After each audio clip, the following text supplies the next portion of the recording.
Salut à tous, j'espère que vous allez bien. Comme vous l'avez vu, Honor est de retour sur la chaîne et nous allons tester le Honor Magic 8 Pro aujourd'hui. Actuellement, je suis en train de me filmer avec sa caméra frontale et son micro. Il n'y a rien d'autre, pas de retouche vidéo, rien du tout. Comme ça, vous pouvez vous rendre compte de la qualité de ce smartphone. Bien évidemment, il faut s'abonner, activer la petite cloche, mettre un like, commenter avant, pendant ou après. C'est important pour soutenir la chaîne. Moi, je vais vous donner un petit rendez-vous juste après le déballage pour que vous ayez au moins le minimum de voir ce qu'il y a dans la boîte. Et puis, c'est parti pour un test aux petits oignons.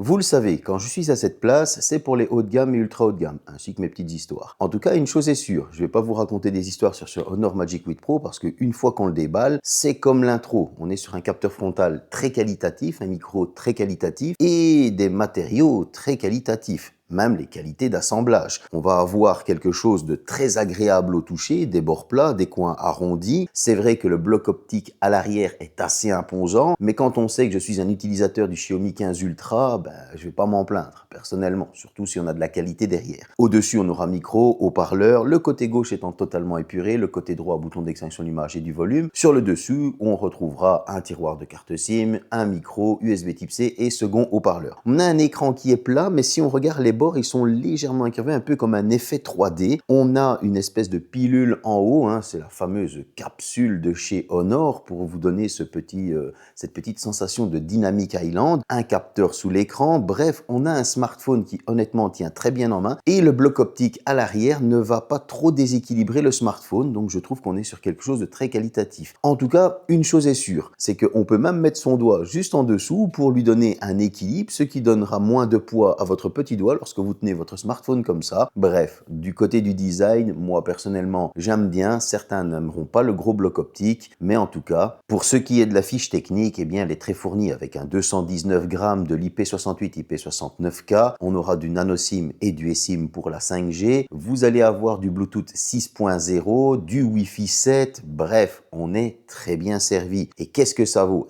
J'ai été assez étonné de voir que cette fameuse puce C1+ de chez Honor fait très bien son travail. Au niveau du Wi-Fi, on a des taux de téléchargement et d'envoi au maximum de ma ligne fibre et aucune chute lors de l'envoi ou de téléchargement. C'est vraiment très stable. Pour ce qui est de la 5G, la captation est juste parfaite. On est clairement à côté des ultra haut de gamme, il n'y a rien à reprocher. Tout dépend de votre couverture réseau et de votre opérateur. Mais en tout cas, en appel, la personne entendait très bien ma voix avec des bruits très bien atténués et moi je l'entendais très bien. Je rappelle qu'elle était sur aussi un ultra haut de gamme avec une bonne couverture réseau. Pour ce qui est maintenant du Bluetooth, là j'avais une portée d'environ 12 à 14 mètres avec des écouteurs de marque concurrente, pas de grésillement, pas de coupure, pas de voix métallique. Bref, on avait quelque chose qui était franchement très bon. Maintenant, si on part sur les véhicules, il a été connecté à deux marques de véhicules européennes, un véhicule de marque japonaise et un véhicule de marque coréenne, sans aucun souci. À chaque fois, ça s'est très bien connecté. Bref, on a une petite fiche technique qui est très alléchante et qui fait clairement bien le travail. Maintenant, côté son, les haut-parleurs, j'ai été assez surpris d'avoir une très bonne qualité au niveau du son, pas de saturation, pas trop d'aigu, pas trop de médium, bref, c'est bien équilibré. Et là,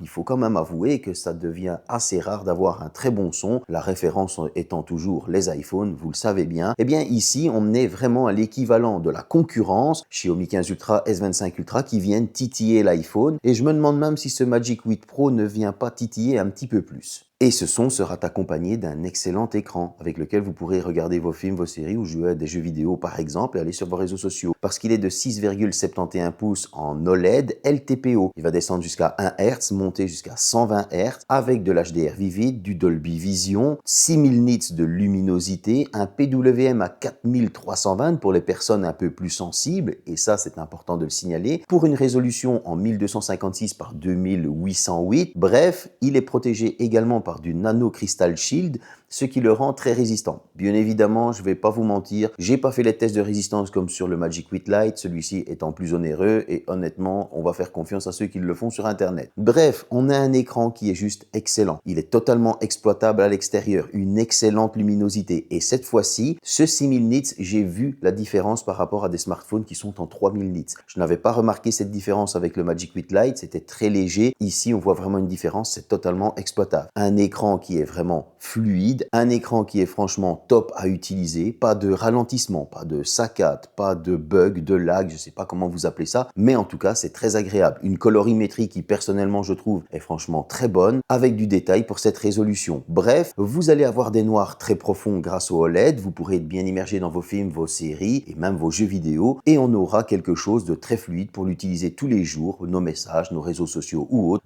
Un super écran, il n'y a rien à dire de ce côté-là. Et c'est surtout grâce à la fluidité d'Android 16 et de macOS 10. Et oui, ici on est sur une version 10, et on commence avec Android 16, et la petite cerise sur le gâteau, vous êtes parti pour 7 ans de mise à jour OS et 7 ans de mise à jour sécurité. On est à l'égal de Samsung et Google. Comme je le disais, il vient titiller un petit peu les autres et il vient bien les asticoter. En tout cas, ce macOS, il est très agréable, ça ressemble encore une fois à du Huawei et moi j'apprécie particulièrement. On a une bonne colorimétrie, quelque chose de très fluide, de bien optimisé. On aura évidemment de l'intelligence artificielle à tous les niveaux. Vous allez retrouver tout ce dont vous avez besoin. Alors, ce petit Magic, ce capsule Magic 2.0, Magic Capsule, je sais pas comment vous l'appelez, c'est un Dynamic Island, tout simplement. On aime ou on n'aime pas, mais en tout cas, je trouve qu'il a été très bien intégré. On a quelque chose avec de l'intelligence artificielle, comme je le disais, qui va venir vous aider au quotidien et aussi dans la photo. On verra plus tard qu'est-ce que ça vaut. Bref, on a une très bonne surcouche sur un Android à jour qui va tenir dans le temps. Grâce à un Snapdragon 8 Elite Gen 5 et son GPU Adreno 840, on aura 12 Go de RAM, en tout cas pour cette version, et 512 Go de stockage en UFS 4.1. Et il faut avouer qu'il a beaucoup de performance dans le ventre. Il faut avouer qu'il peut tenir dans le temps, c'est cette année sans souci. Surtout quand on voit les scores bench. En tout cas, j'ai été encore une fois plus qu'étonné de voir qu'il pouvait me sortir un score de 2 800 159 points. Autant dire que personne ne va utiliser la totalité de cette puissance. Je n'arrête pas de le dire. Actuellement, nous avons largement assez de puissance dans nos smartphones. Il faudrait plus se concentrer sur l'autonomie, etc. Parce qu'au-delà de 2 millions, il y a vraiment quelques petites personnes, une niche de quelques petites personnes qui va utiliser la totalité. Ici, à 2 800 000, on est clairement parti dans le temps. Il n'y a pas de problème. Et j'en veux pour preuve, si on part maintenant sur le Geekbench, on avait un score de 3645 au simple cœur et un score de 10 247 au multicœur. Ça veut clairement dire que vous allez pouvoir faire tout ce que vous voulez avec votre smartphone. Voilà, il n'y a rien d'autre à rajouter. Vous allez avoir plusieurs applications ouvertes, pas de problème. Vous allez pouvoir aller sur tous vos réseaux sociaux, téléphoner, envoyer des messages, la base d'un téléphone, regarder des vidéos, etc. Il n'y aura aucun souci. J'ai encodé des vidéos en 4K 60 fps avec du CapCut, ça n'a pas bronché et j'avais quelque chose de toujours fluide. Bref, on a un smartphone qui va pouvoir tenir dans le temps et qui va pouvoir convenir à tout le monde. Au niveau du GPU, j'avais un score de 23 908. Là aussi, ça vient prouver une chose, c'est que même pour les personnes qui jouent aux jeux vidéo, eh bien, il n'y aura pas de problème. Donc, on a un très bon smartphone. Vous le savez, c'est souvent les jeux vidéo, comme je le dis. Vous le savez, c'est souvent les jeux vidéo qui vont bien évidemment prendre le maximum de performance et c'est là qu'on va voir si ça tient. Mais en tout cas, pour monsieur et madame tout le monde, il n'y aura aucun souci. Vous allez tenir dans le temps et vous allez faire tout ce que vous voulez avec votre smartphone. En tout cas, au niveau des jeux vidéo, et c'est là que la surprise arrive, on a du Genshin Impact avec des graphismes maximum, du 60 fps, tout ça pour une température de 53 degrés. Ça veut dire qu'on a vraiment quelque chose qui est bon et qui tient. On avait un jeu qui était beau, qui était fluide et il n'y avait pas de surchauffe. Lorsque je suis parti sur du Call of Duty mobile, on avait aussi les graphismes qui étaient au maximum, avec les FPS au maximum. Bref, j'ai essayé de lui faire cracher, comme on dit, tout ce qu'il pouvait donner. Et j'ai été surpris de voir qu'il a suivi sans problème, il n'y avait aucun souci. On avait une température qui là était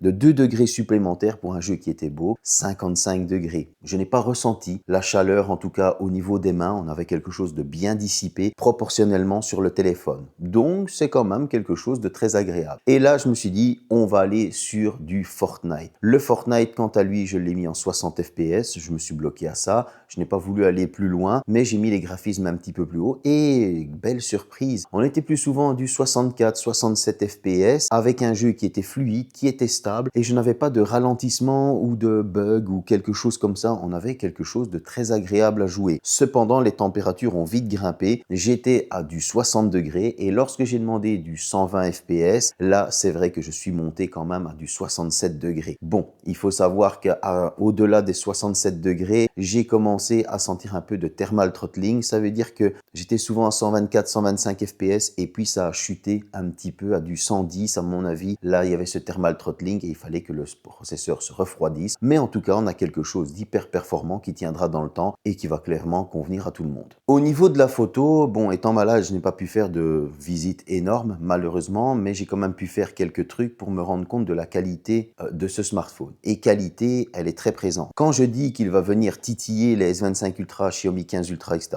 il vient clairement les titiller avec de très bons côtés. Par exemple, eh bien, je trouve que l'autofocus du Xiaomi 15 Ultra est excellent et nous avons un vrai concurrent. L'autofocus vidéo de ce Magic 8 Pro est clairement excellent. On verra ça un petit peu après, mais en tout cas, personnellement, j'ai été très surpris de la qualité photo-vidéo. Mais il y a quand même quelques petites choses qui me titillent, et comme pour le Magic 8 Lite, ben c'est frustrant. Ouais, et je vais vous expliquer pourquoi. En tout cas, on retrouve à l'arrière un premier capteur de 50 mégapixels ouverture 1.6 multidirectionnel, un deuxième capteur 200 mégapixels ouverture 2.6 périscope téléobjectif zoom optique x 3,7, un troisième capteur 50 mégapixels ouverture 2.0 ultra grand angle, à l'avant c'est un 50 mégapixels ouverture 2.0. Tout ce joli petit monde est capable de filmer jusqu'en 4K 120 fps, oui, pour avoir le maximum de détails. Et qu'est-ce que j'en ai pensé? Eh bien, au niveau du selfie et du mode portrait, on a quelque chose de franchement hyper qualitatif. Il n'y a rien à dire. On n'est pas lissé, on a une bonne colorimétrie, on a quelque chose de très très propre. Cependant, lorsque vous allez passer en mode portrait, et oui, c'est comme le Magic 8 Lite, il ne faudra pas oublier d'activer le bokeh, c'est-à-dire le flou en arrière-plan. Sinon, eh bien, vous aurez exactement le même cliché. Et ça, c'est un petit peu frustrant, c'est ennuyant. Et si on continue, eh bien, sur ce selfie, et moi qui adore l'autofocus de la vidéo de ce smartphone, eh bien, il n'y a pas d'autofocus sur le selfie. Et ça, c'est un petit peu dommage. Donc, on a une petite frustration avec cet effet bokeh et cet autofocus. Si on part maintenant sur la macro, on a une excellente macro. Ça, j'ai rien à dire. Elle se fait automatiquement, bien évidemment par logiciel. Le smartphone reconnaît directement que c'est une plante, etc. Et on a quelque chose de très beau. Bonne colorimétrie, sujet mis en avant. Pour avoir plus de détails, on est sur quelque chose de très très propre que j'ai personnellement apprécié. Si on continue maintenant sur la photo de nuit, eh ben là, on a une très belle photo de nuit avec du détail, pas de halo de lumière intensif. On a quelque chose de très très propre. Si on part maintenant sur la vidéo de nuit, bon, je l'ai faite en 4K 60, pas de grain dans l'image, ça reste franchement fluide. On a encore une fois du propre, on a quelque chose qui va aller dans un très bon sens et là on se dit vivement que je teste la photo de jour. Ouais, parce que j'ai testé la photo de nuit avant la photo de jour et la vidéo de nuit avant la vidéo de jour. Et là on se retrouve avec quelque chose qui n'est pas granuleux et ça c'est un très bon point. Du coup, on est impatient de tester la photo de jour. Et cette photo de jour, c'est là qu'il y a une petite frustration qui vient. En effet, on a quelque chose qui va aller jusqu'au zoom x100, on a un téléobjectif 3,7, c'est très bon, mais c'est un petit peu dommage qu'il soit en retrait par rapport à certains de la concurrence. On aurait aimé du zoom optique x5 par exemple pour aller encore plus loin. L'ultra grand angle est un petit peu décevant par rapport à la concurrence. En effet, cet ultra grand angle, je le trouve moins détaillé que sur un Xiaomi 15 Ultra ou un Galaxy S25 Ultra ou encore un iPhone 17 Pro Max ou un Find X9 Pro. Et ça, c'est un petit peu dommage parce que du coup, ça devient un petit peu frustrant. Et le téléobjectif, il est excellent jusqu'au zoom x7. On va aller x1, x2, x3,7, x7. Il n'y a pas de problème. On a quelque chose de détaillé et de très propre. Mais pourquoi ne pas avoir mis un x4 ou même voir un x5 pour avoir plus de détails et aller plus loin? Parce qu'au final, une fois qu'on dépasse le x10, l'intelligence artificielle commence à venir faire de la retouche. Et cette retouche, je la trouve un peu trop intensive. Et c'est ça qui est dommage. Parce que que ça va venir dénaturer la photo de base, qui au final n'est pas mauvaise. On aurait mis un téléobjectif x5, on aurait été jusqu'au zoom x10 en quelque chose de propre. On va dire que le bruit dans l'image serait arrivé au niveau du zoom x20 et on aurait eu besoin de moins d'intelligence artificielle et de ces couleurs pastel. Et c'est ça qui est un petit peu dommage et qui, comme je le dis, est frustrant. Parce que si on part sur la vidéo, la 1080p 60 fps, elle est juste excellente. On a quelque chose d'hyper fluide, de quelque chose de très très propre et de très agréable. La vidéo stabilisée est très bien stabilisée. On a quelque chose qui honnêtement, moi, m'a étonné parce que j'ai,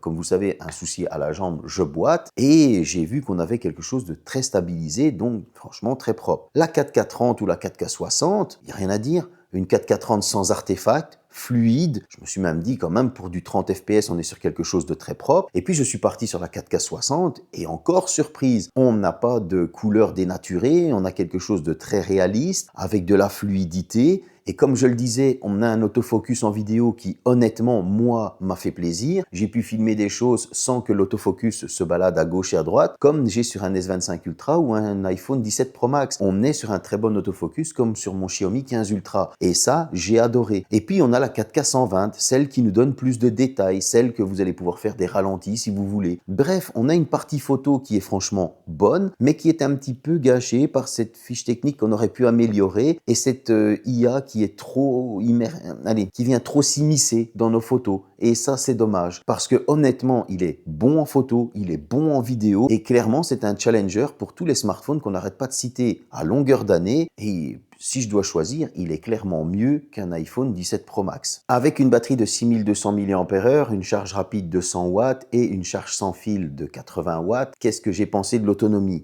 Déjà, une petite déception. Le global a du 7100 mAh et nous, en Europe, on a du 6270 mAh. Et là, tu te dis, c'était un petit peu décevant. Pourquoi nous, Europe, on n'est pas global? Maintenant, vous allez pouvoir le charger à 50% en 26 minutes. Et là, peut faire mieux. Et le charger à 100% en 50 minutes. Et là, peut faire mieux. Oui, parce que la concurrence a des charges un peu plus rapides. Je vous rassure, pour les fanatiques du silicium, c'est bien une batterie en silicium. Ce qui, honnêtement, pour ma part, je trouve ne change rien à l'autonomie. On a des plus grosses batteries et on a juste un tout petit gain minuscule qui, parfois, pour le plus de batterie, je m'attendais à vachement plus. Sujet à part. En tout cas, au niveau de l'autonomie, intensif, écran allumé, je n'ai pas réussi à dépasser les 17 heures et 3 minutes. Avec une utilisation plus modérée, c'est sûr, vous allez tenir votre 24 heures, 36 heures, donc la journée et demie. Et quelqu'un qui sera très modéré va tenir son 2 jours. Mais encore une fois, pour une grosse batterie, je m'attendais à un petit peu plus. Il est vrai que, encore une fois, Honor nous annonce des chiffres beaucoup plus imposants, mais comme je le dis souvent, c'est fait en labo avec des conditions optimales et donc du coup, on ne peut pas se baser là-dessus. D'ailleurs,